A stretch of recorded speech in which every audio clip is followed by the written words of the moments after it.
Bonjour à toi, visiteur venu de loin. Je vais te lire le- l'équivalent d'un premier chapitre de mon livre, L'Intemporel, tome 1. Question de t'offrir la possibilité de rentrer dans cet univers particulier.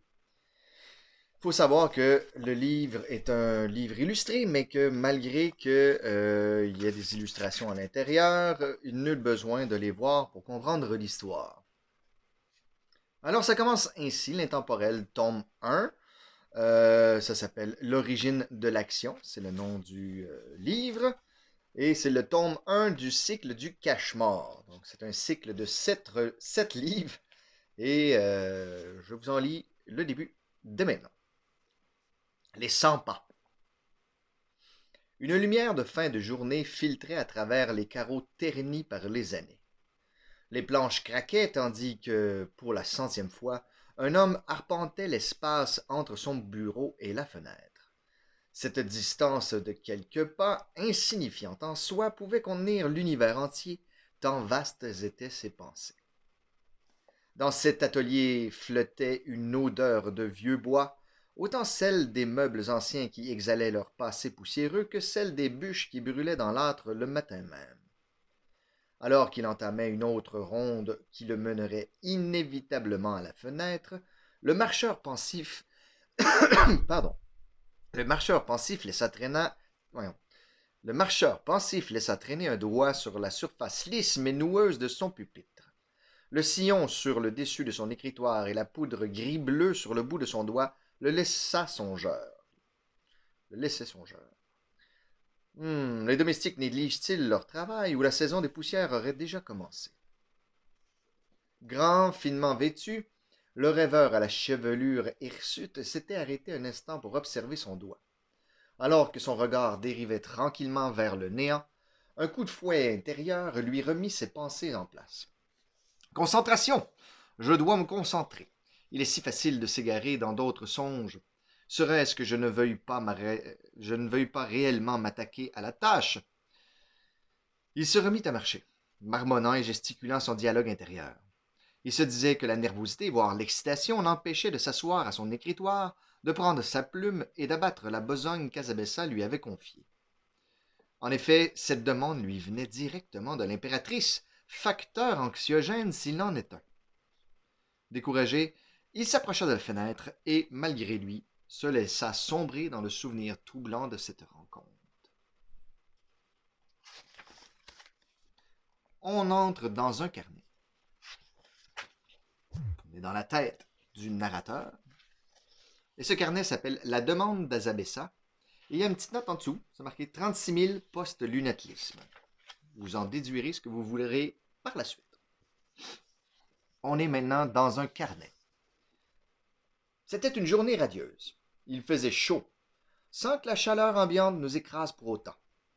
En plus, dans le jardin d'Azabessa, l'abondante végétation et les hauts arbres généraient assez d'ombrage pour y être des plus confortables.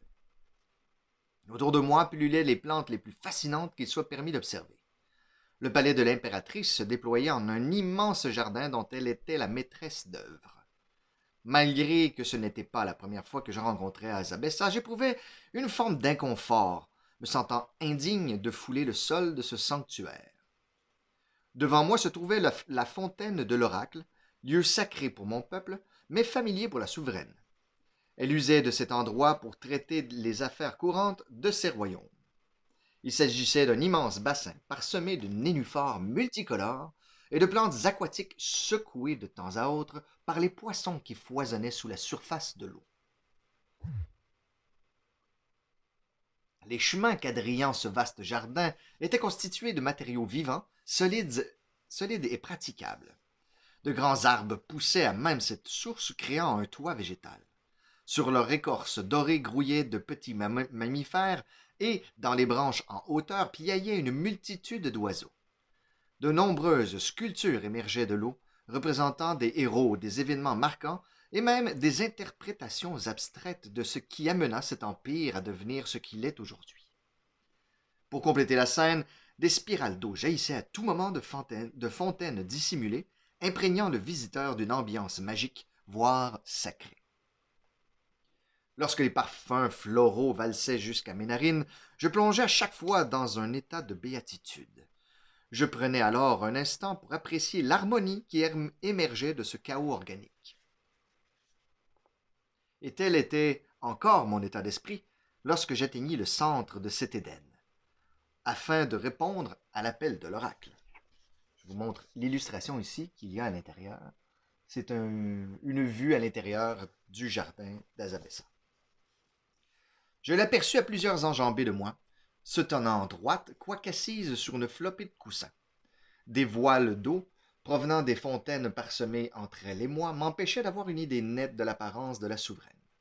Malgré tout, la lumière oblique de fin de journée me permettait d'apprécier sa fine silhouette en contre-jour.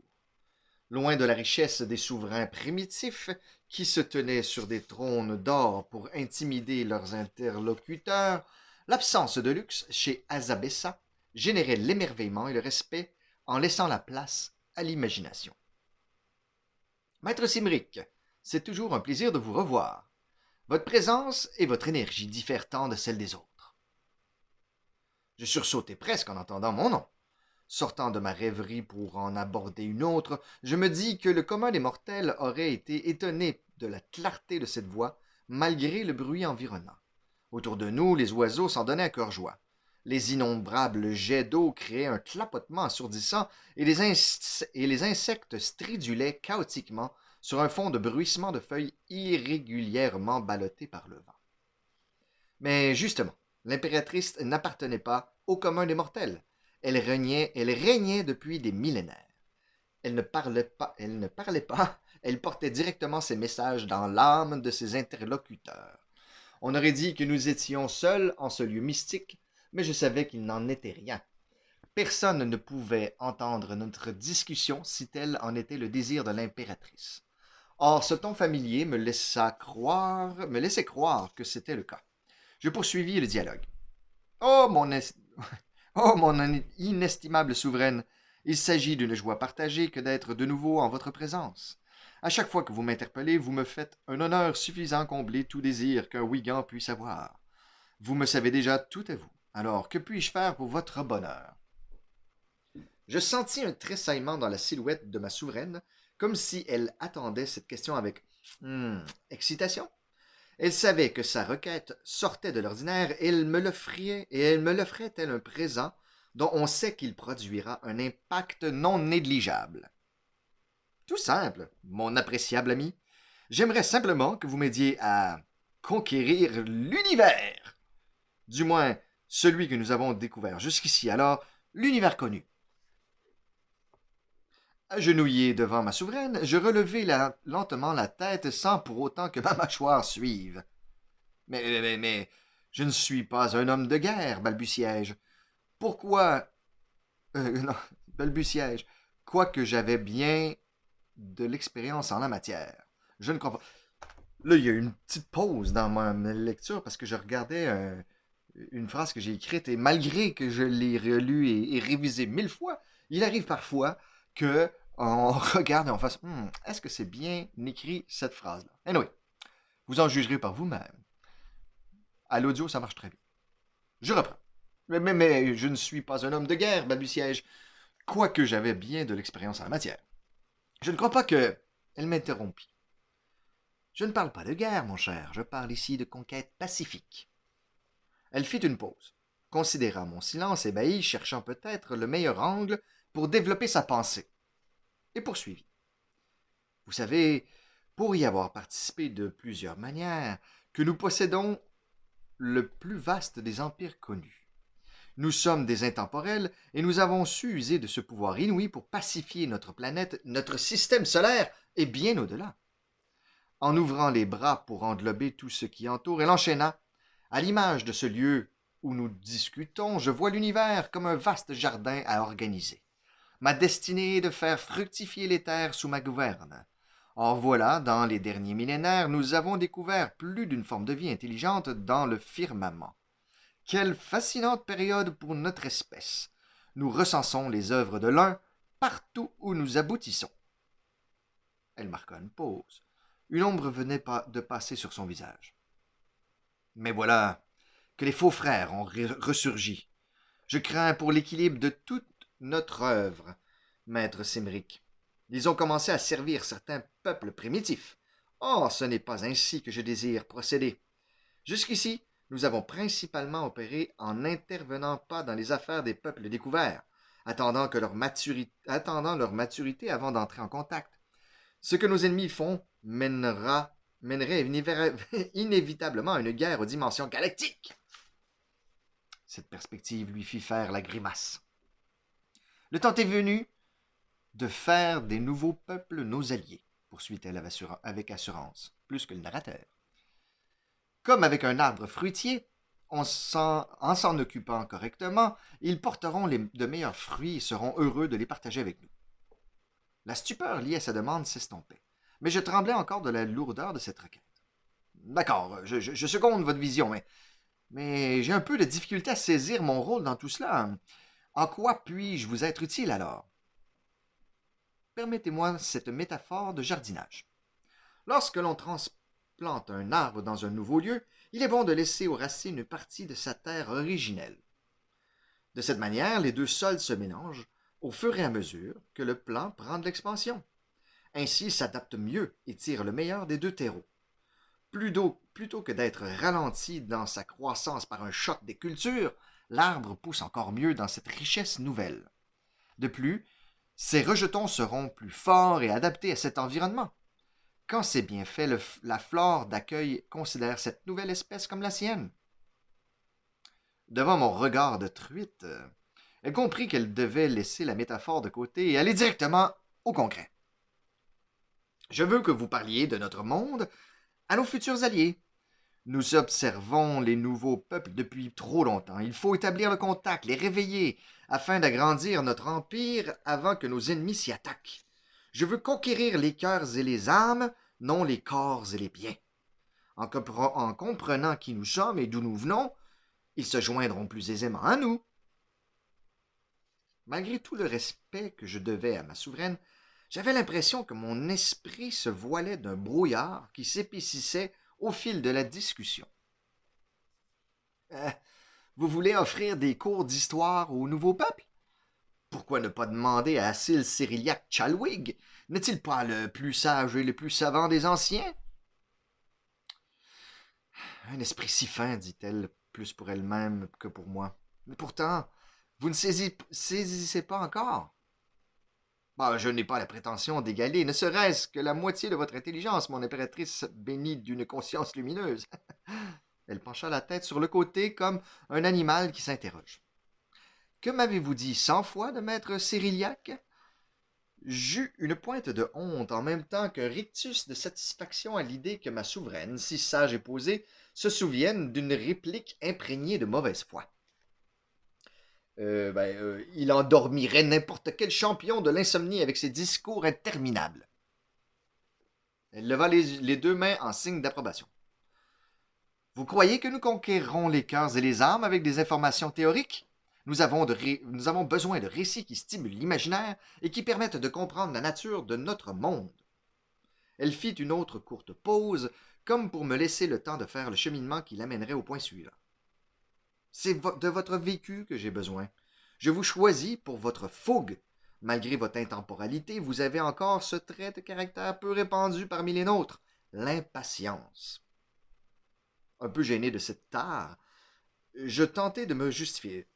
Cela m'a apporté plus de troubles que de bienfaits, ma souveraine. J'ai bien tenté de lutter contre, mais on dirait que malgré les combats perpétuels nécessaires à transformer nos failles en force, nul ne peut vaincre son essence. Au moins, ça m'aura permis de vivre de merveilleuses aventures, certaines effroyables, d'autres mémorables. Azabessa s'anima derrière son voile d'eau, comme stimulé par le souvenir d'histoires extraordinaires. C'est exactement cela.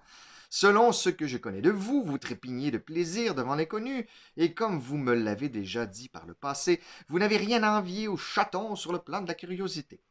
Même si l'impatience et la témérité forment un mélange dangereux dans un royaume comme le nôtre, ces deux mots ont leur bienfait. nous en apprendrions davantage par vos anecdotes de voyage, vos tranches de vie, que par de ternes observations et des statistiques objectives. Vous avez sillonné ces terres de long en large et avez vu ma façon de les régir au fil du temps, ainsi que ma manière d'unir les peuples. Vous avez été partie prenante de l'histoire avec un H majuscule, un témoin unique et privilégié. Voilà pourquoi ce sont vos aventures et votre vision du monde qui m'intéressent, maître Cymric. Elles sont la terre dans laquelle ont grandi les racines de notre peuple. Je ne vois pas de meilleure façon de partager sur notre monde que par le biais de votre vécu.